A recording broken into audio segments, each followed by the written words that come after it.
Hello, welcome to 18 out of 365 videos, and today it is I'm emotional, get over it. I just want to talk to you about this because one of the things I've had a really busy week this week. I've been working with a client who just finished the Clarity Constant Change program, and we're doing a celebration of change, and he wanted to be more patient, more accepting, and to be more supportive because his wife had been diagnosed with with Huntington's. So if you Google that, you'll know it's a really terrible prognosis, and he wanted to be more patient with the outcome because obviously he had fear, and he was upset, and there's a lot of loss and grief going on for him, so he wanted to manage those emotions and show up as this patient, accepting and supportive, and make the most of the next 5 or 7 years while she can still walk and they can still go on holiday and do things.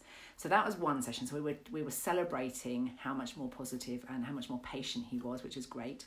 And another client who started work with the Do, Delegate or Ditch, and we were looking at what they wanted to have happen in the next year, and it was really great because the Do, Delegate or Ditch is actually, he will come to me for clarity, and sometimes they come to me to make a decision. But then they discover that they consistently don't make very good decisions. And so the Do, Delegate or Ditch program is about actually understanding how they make decisions. Now, sometimes decisions are absolutely right in that moment, but then new information comes in and the decision has to change. And if you've got an overactive critic, it will start saying to you, oh, well, you can't make a good decision. Well, actually, what if the decision in the moment was absolutely spot on, but just new information came in? You're now updating your decision, and therefore you're changing it because it's the right thing to do, not to do with self-doubt, not to do with worrying about what other people think. It's simply the right thing to do because you hadn't considered all those things. Now, it might be when you start to update your decision-making model and you start looking at it, you realise you didn't do enough research, you didn't ask enough questions, you didn't think about the impact it's going to have on certain people or certain situations in your life, and that might be the thing that needs to be updated. So I'm really excited because I started that program with somebody today, and when we start going through everything they want to have happen, and we're sort of we plan the celebration party that's going to happen in June 2020, and all the things that we're going to be celebrating that have happened already, going back in the past tense. It's like I can already feel that emotion coming up. And then lastly, yesterday we had our clarity retreat, which we run probably about 8 or 9 times a year. So we had 4 clients in yesterday, and I was facilitating it today. Leslie Hollyoke is one of the facilitators at Step by Step Listening. She's facilitating the retreat today, and I'm coming as a client. And one of the things that I've been really evolving and developing over the last couple of weeks is that I've spent a huge amount of time over the last 10 years being curious about emotional buttons. So I would be called I'm too sensitive, I take things too personally, etc. And what I've realised is that emotional part of me is my strength, and it's my sensitivity which makes me aware of how other people think and feel. But it's also, it can be my nemesis if I don't make decisions that include my needs. If I keep putting my needs on the back burner, keep putting my needs back, I can keep serving everybody else, but don't take care of myself. So yesterday, while the clients were working on their various outcomes, I had a moment and I just wrote down, you probably think this is really ridiculous, but this is my picture. You probably can't see it very well. But to describe it, what it says, what I wrote, I answered the question, what would I like to have happen? And it's to be filled with joy, love and laughter. And it would be like a limitless fountain of joy, love and laughter inside. So here's my fountain and my gold heart, and it would be like big hugs and my tap dancing feet. And so that is what, for me, is where I'm focusing at the moment, because yes, I'm an emotional person and I'm sensitive to stuff. When people criticised me, it's not so bad now actually, because because I've learned to manage my critic. In fact, I'd even go as far as to say I've learned to, what was the word I came up with the other day? Master. So instead of just managing my critic, I've mastered it now. So you start off managing it, so you start asking questions and being curious about what you want to have happen. You then go through that process of getting more confidence in what your needs are and being better at decision making.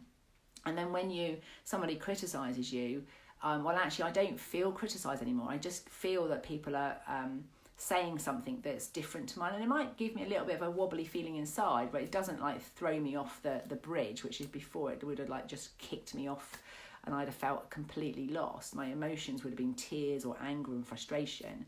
Now it's just like, oh, that's fascinating. So I've said this and this is the response I'm getting, and so I might ask that person some questions. And so, hello, good morning, whoever's here, please put a comment so I know who's joining me. So I'm just talking about I'm emotional, get over it. And basically what's just happened today that I'm so excited about, because it's a massive change for me. And this is one of the things I say to my clients: get clarity of what you want. And when you know what you want, then generally speaking, what happens is we take action. If we've got confidence in that decision, we'll take action, things will change, we'll get excited because it's changing, and then the perpetual cycle of joy and happiness carries on. However, sometimes the thing that we want will take a longer period of time. And that's when I start looking at people's time models, because if you don't have the ability to see the minute amount of change and really celebrate it, it will be very easy to start to think you're not making progress. And whereas in business, you can measure your success by pounds in the bank account or the number of leads or the conversion rates, things that are black and white, while weight loss might be measured by scales, your emotional well-being is got to be measured by your by something more tangible. And that's why clean language has been so powerful for me, because it gives me a metaphor. So when I got criticized before, it felt like somebody had kicked me in the stomach with a size 10 black boot, steel toe cap, and it just knocked the winds out of my stomach. I mean, it literally just, it would knock it out, and then the next thing I know, I'd have this big flood of tears. Now, what I'm noticing, that flood of tears is now a fountain of joy, love, and laughter. That's a change. That is massive. That's a transformation. That's the sort of transformation I provide for my clients. But for me, and anyone that's in the coaching business, you'll know that you often become a really good motivator, really good at giving advice to other people, but then you don't take your own advice. So for me to be in that position today where I'm going, yes, that's happening. And why I know it's happening is this is something that happened today, right? Last week, a client of mine that has been working with me for 8 years, yesterday was her 8th anniversary of our very first session together. And she contacted me and said, I'm coming to the Clarity Retreat. And she said, any chance we can go out for a bit of girly chit chat after the retreat? So we went out in the bongo last night down the beach and had a good old girly natter, had a good moan about some stuff that wasn't working. I was sharing with her, and I can tell you guys, because I'm really open about this, I charge a lot for what I do because I know what I do transforms lives. I know that the learning that people get from the work I do is priceless. You know, when you can truly connect with yourself and have that love and joy and happiness inside and outside, and you have a really strong sense of connection with the people that you love, and you can get your message out there, both in business and in personal, it is priceless. So I charge a fair amount for what I do for people when I work, but I don't work that often. So I'm not contributing as much to the family as I would like. I contribute huge amounts emotionally support, and I listen, and I'm patient, and I run the home, and I do the cooking mostly. I do a lot to provide for my family, but I don't provide financially. And so I had a few tears chatting to my friend and just saying to her that I'm not okay with that. So that from an emotional point of view, I really want to earn more money. And it's not just about the money, because I know that if I'm earning more money, that means I've helped more women. I've helped more women who are at the hub of their home, who are taking on the responsibility and the emotions of everybody around them, and they don't know how to unburden themselves with it. They're listening to all this sadness, they're listening to all this change going on. So if you've got teenagers or husbands going through problems at work, or you've got all this stuff coming in, and then you've got your own business, or you've got your own job, and your boss is saying this, or your clients aren't turning up, it's really challenging. So I know that if I'm earning more money, not only will I be solving my problem and paying some money into my family and feeling more of a financial contribution, which is really what I want to have happen, but I'll also, because I've got more money, I must be helping more people. So it means more people will be feeling like I do in their family. So that's win-win. That's what I want to have happen. So our chat last night involved me having a bit of a few tears about that. And she was telling me about some stuff that's going on with her family and some relationships, and we had our because it's good to vent, right? Just so you're really, really clear here, when you've got emotional stuff going on, and if you've got a good friend that will let you talk about it. But as I was saying to my friend last night, I said, how often are you telling this story? Because I'd heard the story 2 or 3 times, because when we've met up for coffee we have that same story. And so I have a rule when it comes to emotional, when you're like in that, oh, it's not right, if venting and letting it out makes you feel better, great. But if keep telling the story stops making you feel better, then stop doing it. Do something different. And this is where I really do believe that counselling has got its place. And there is a time when we need to have a safe space where we can talk about those, really bad times in our life, but also maybe our horrible thoughts. When you're really peed off with somebody, or you're really angry, and even though logically you understand they're under pressure, they're time poor, they're doing the best that they can, that doesn't mean that you can't be upset and hurt and angry that you're not getting your needs met. So going to counselling and having someone to talk to express those emotions is amazing, and it's a release. But invariably what happens is people get to a point where they say that counselling is not working, and that's because it's not that it didn't work, it's because it's come to the end of its life. So we can only vent so long, and then we'll get rid of we get sick of the story and we feel like we're going nowhere. And when we're sick of the story and we feel like we're going nowhere, that is when you need to switch to different kinds of listening. Instead of the downloading to your friends where you're having a moan, or a counsellor where you're venting all your stuff about the trauma and what's gone wrong, then there is a switch that happens when you go, do you know what? I'm sick of this story. I want to tell a different one. And that's what I was talking about last night. And I was saying, and then so the friend and I were talking about what do women want? And we both went, excuse my French now, fuck knows. And as we did that, we burst into laughter.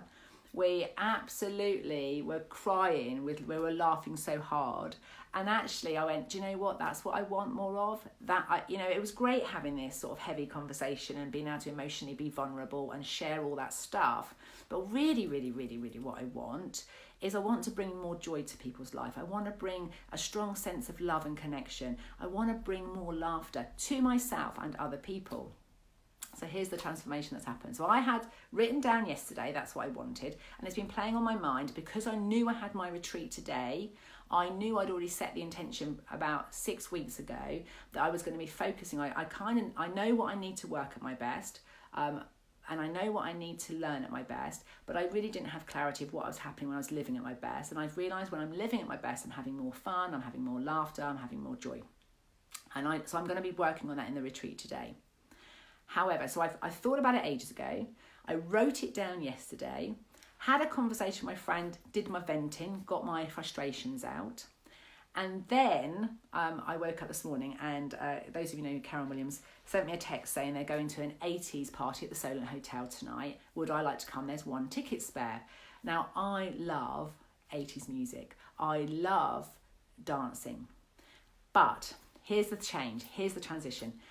What happened for me in myself as I was like, now you might think I'm really daft if you don't make decisions like this, but this is how my decision-making model works. My first thing was, oh my God, I went out last night with a girlfriend and I didn't see Mark last night.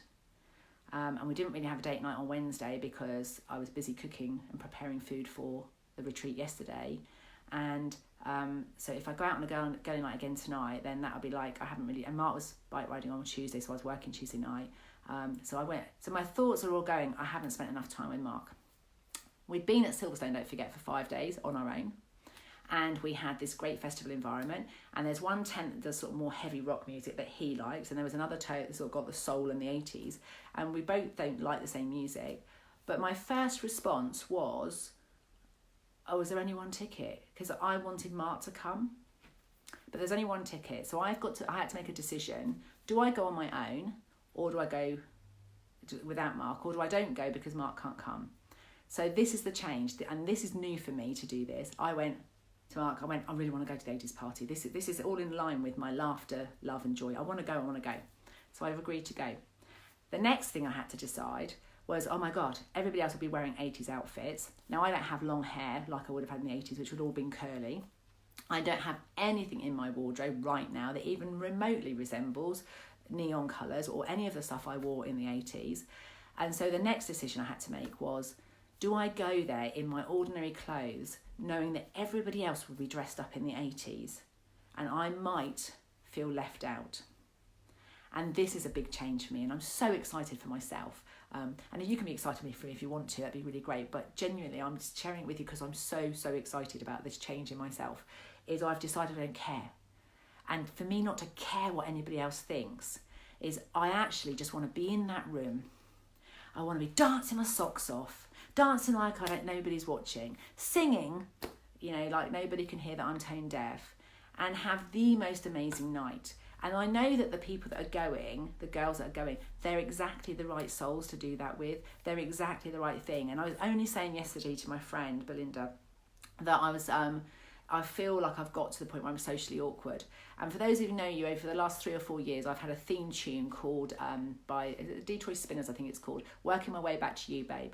But I remember myself in my 20s. I didn't drink. I was usually the driver.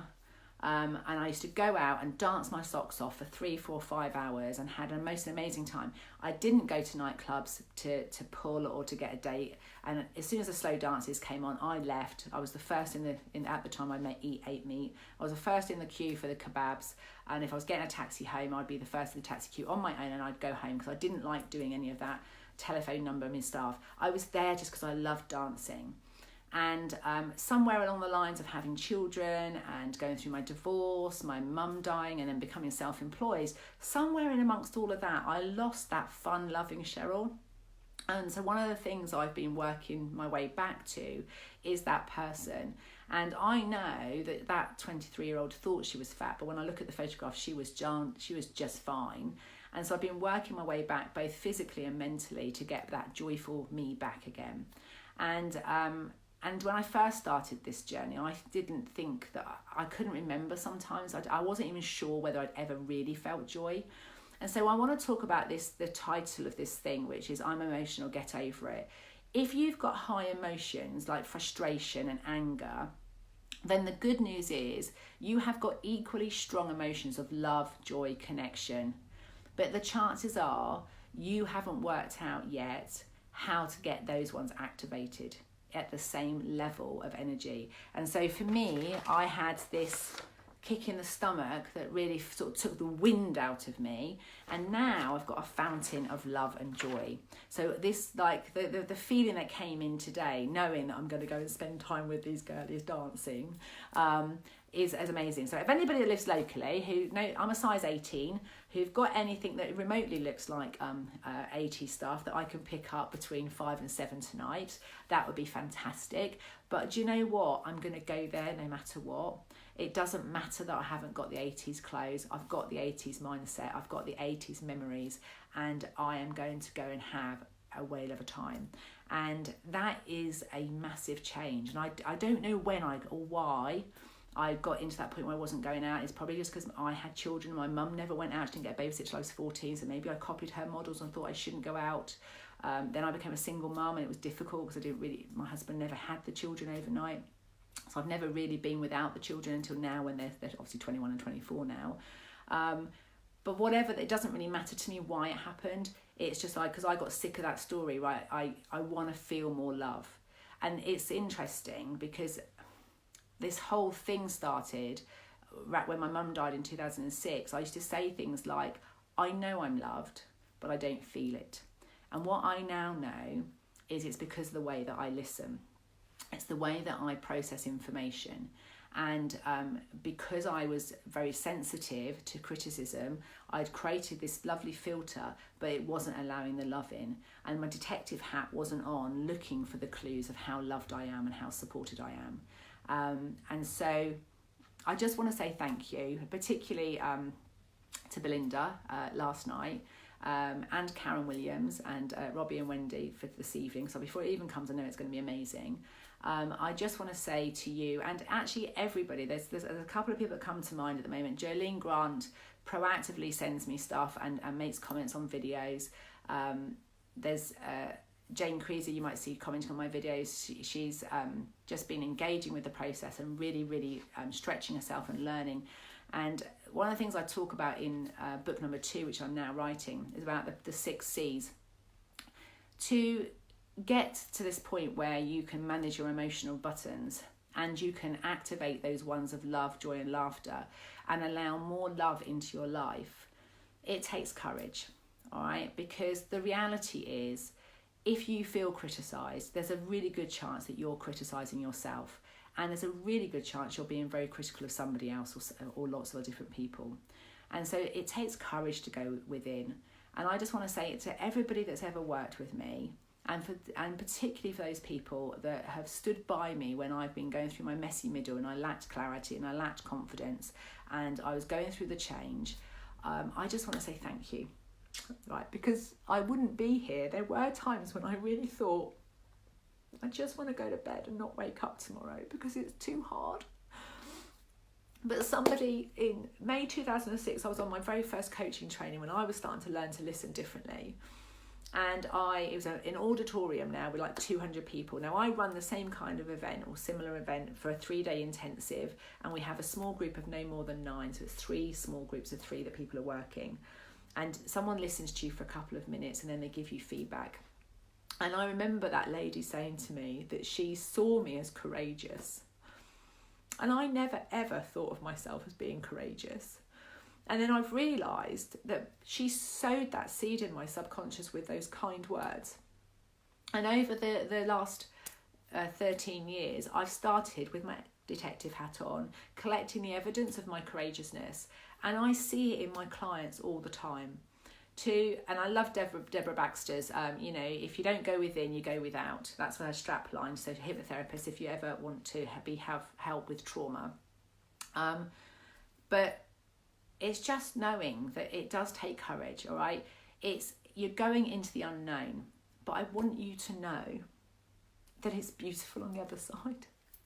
Because when you get clarity of what you want, and the 6 C's, I'm just going to read them out. So the first thing is courage.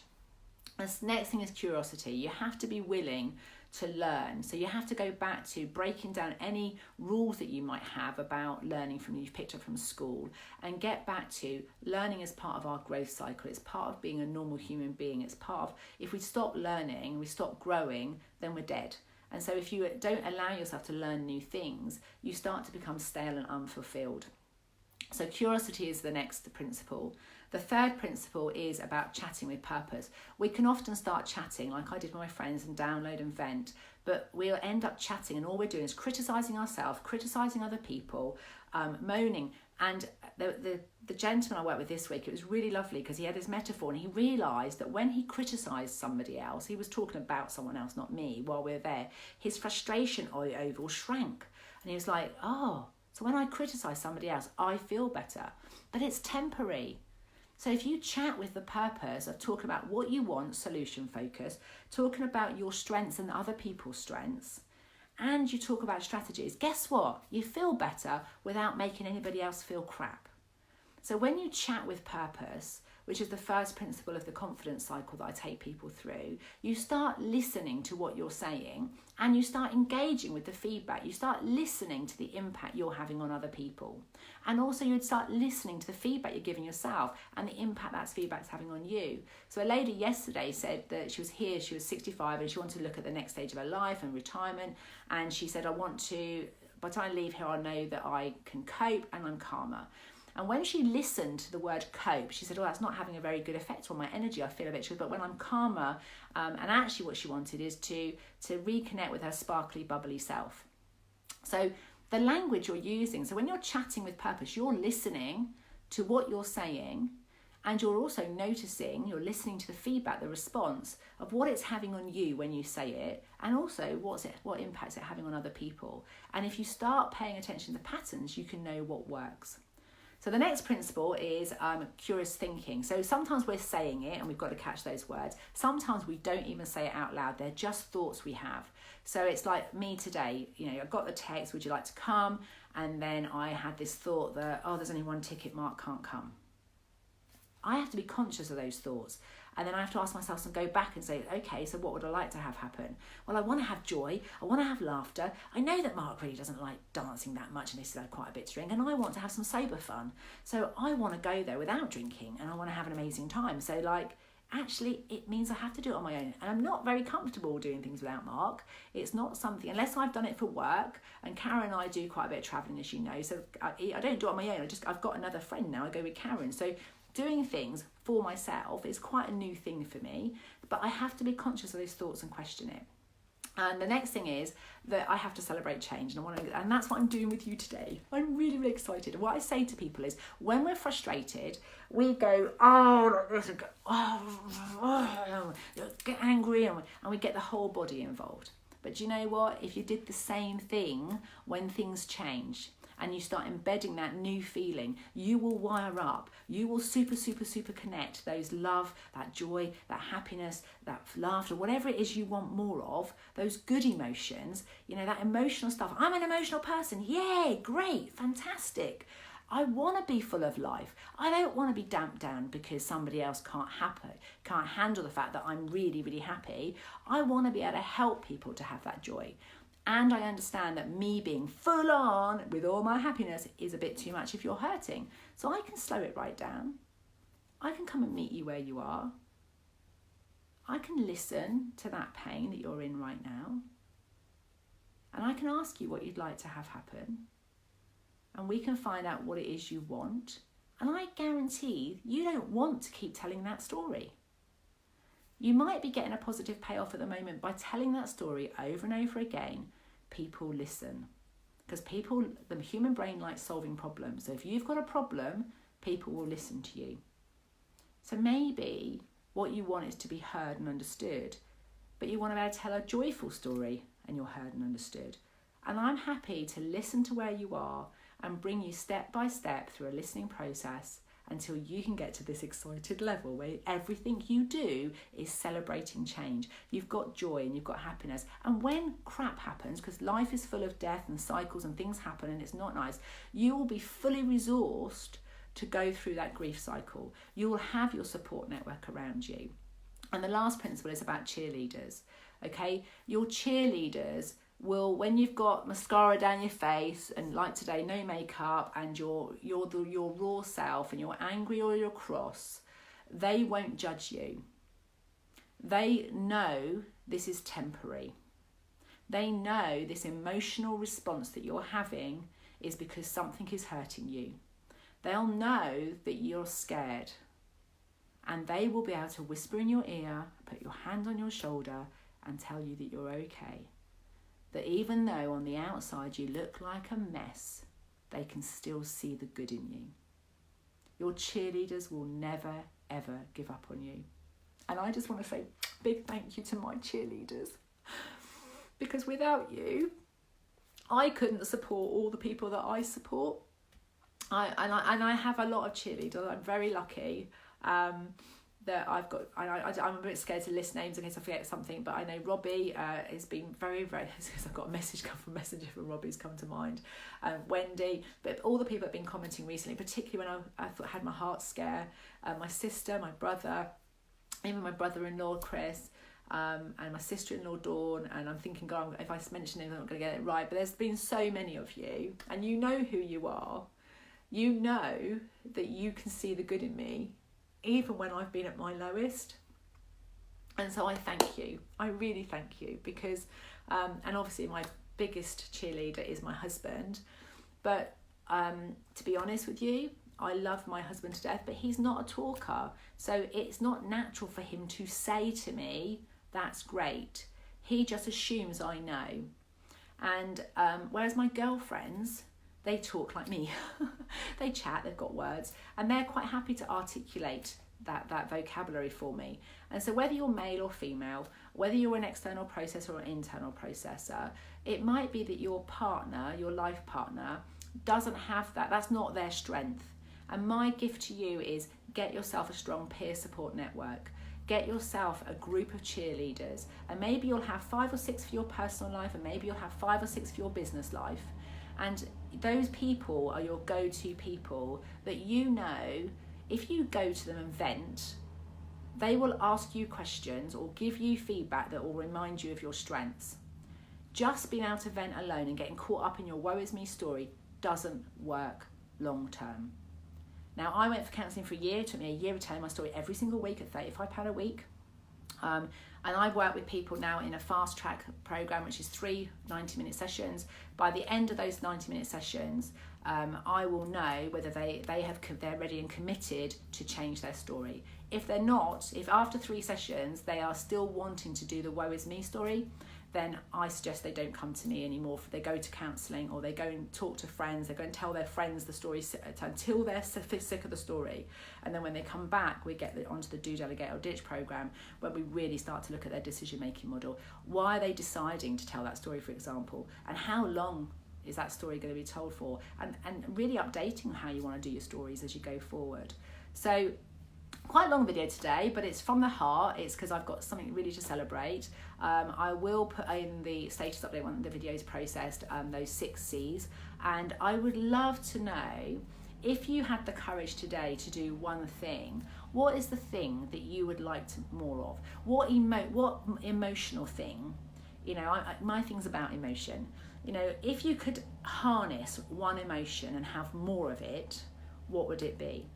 Because I'm getting this real sense that what I need to do is put a one-day event on, get 200 women. I kind of earmarked the 7th of November to get 200 women into a room where we talk about what do women want. And I would love to hear from you now on these videos so that I can start to build a program for that one-day event where I can bring speakers together. It won't just be me. I've got all my cheerleaders that help me. They can come and talk to you about what they do, and we can create a one-day event that is going to give you instantaneously access to those cheerleaders, people that you could stay lifelong friends with, that will be able to be not that moaning Minnie that will just let you vent and get you stuck in your woe is me story, but they'll become your strength and solution detective, that they'll have that ability to ask questions and give you feedback that actually reminds you that you matter, that you have value and that you make a difference. But the most important thing is you have to decide to write a story of your life where you're the hero and stop being the victim.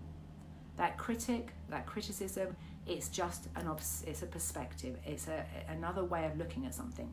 And often all you have to do is learn to answer the question and you'll get insights. So lots of love. I hope you have an amazing weekend. I shall tell you about the 80s party tomorrow. See you then. Bye.